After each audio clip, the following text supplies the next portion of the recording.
राधे राधे। आप सभी का स्वागत है हमारे श्री जी प्रेम रस चैनल में। आज हम आपको बताएंगे कार्तिक शुक्ल पक्ष की चतुर्दशी के दिन वैकुंठ चतुर्दशी रहती है। इस बार 26 नवंबर रविवार के दिन वैकुंठ चतुर्दशी का व्रत रखा जाएगा। यह चतुर्दशी कार्तिक पूर्णिमा के पहले और देव उठनी एकादशी के बाद आती है। इस चतुर्दशी का खास महत्व माना गया है। पुराणों में इसको लेकर कई कथाएं मिलती हैं। उद्यातिथि के अनुसार 26 नवंबर को वैकुंठ चतुर्दशी मनाई जाएगी। वैकुंठ चतुर्दशी का महत्व, इस दिन भगवान हरि और हर दोनों की पूजा करने का विधान है। इस दिन जो भी मनुष्य श्रद्धा भाव से पूजा पाठ जप एवं व्रत करता है और वैकुंठ चतुर्दशी की कथा को प्रेम से सुनता है, वो सभी प्रकार के पापों से मुक्त होकर भगवान श्री हरि के वैकुंठ धाम को जाता है। वैकुंठ चतुर्दशी की कथा। वैकुंठ चतुर्दशी को लेकर एक कथा काफी प्रचलित है। इस कथा के अनुसार एक बार श्रीहरि विष्णु देवाधिदेव शंकर जी का पूजन करने के लिए काशी आए थे। यहाँ मणिकर्णिका घाट पर स्नान कर उन्होंने 1000 स्वर्ण कमल पुष्प से भगवान शंकर के पूजन का संकल्प लिया। भगवान विष्णु जब श्री विश्वनाथ जी के मंदिर में पूजन करने लगे तो शिवजी ने भगवान विष्णु की भक्ति की परीक्षा लेने के उद्देश्य से एक कमल पुष्प कम कर दिया। भगवान विष्णु ने 1000 पुष्प कमल भेंट करने का संकल्प लिया था। जब उन्होंने देखा कि एक कमल कम हो गया है तो वे विचलित हो उठे।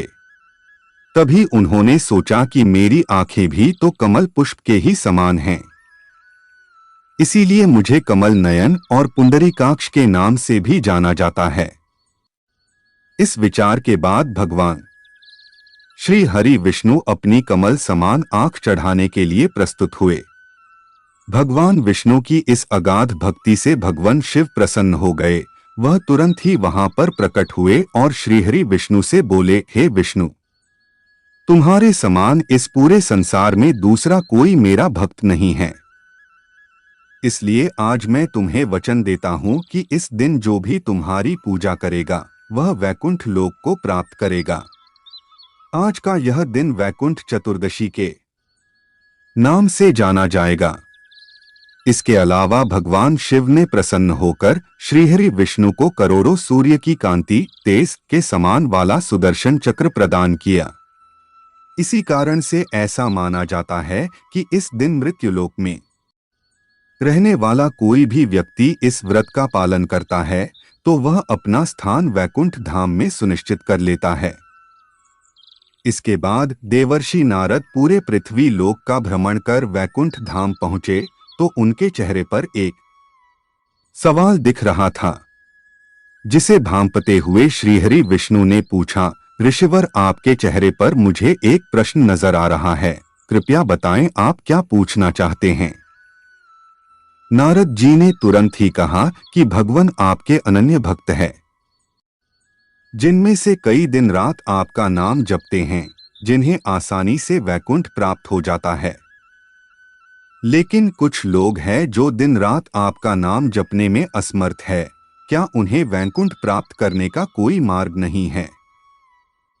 इसके जवाब में श्री हरि विष्णु ने कहा कि जो भी व्यक्ति वैकुंठ चतुर्दशी का उपवास करेगा उसे वैकुंठ धाम की प्राप्ति होगी। ऐसा माना जाता है कि तभी से वैकुंठ चतुर्दशी के इस व्रत का पालन किया जाने लगा। राधे राधे। वीडियो अच्छी लगी हो तो लाइक करें और चैनल को सब्सक्राइब करें।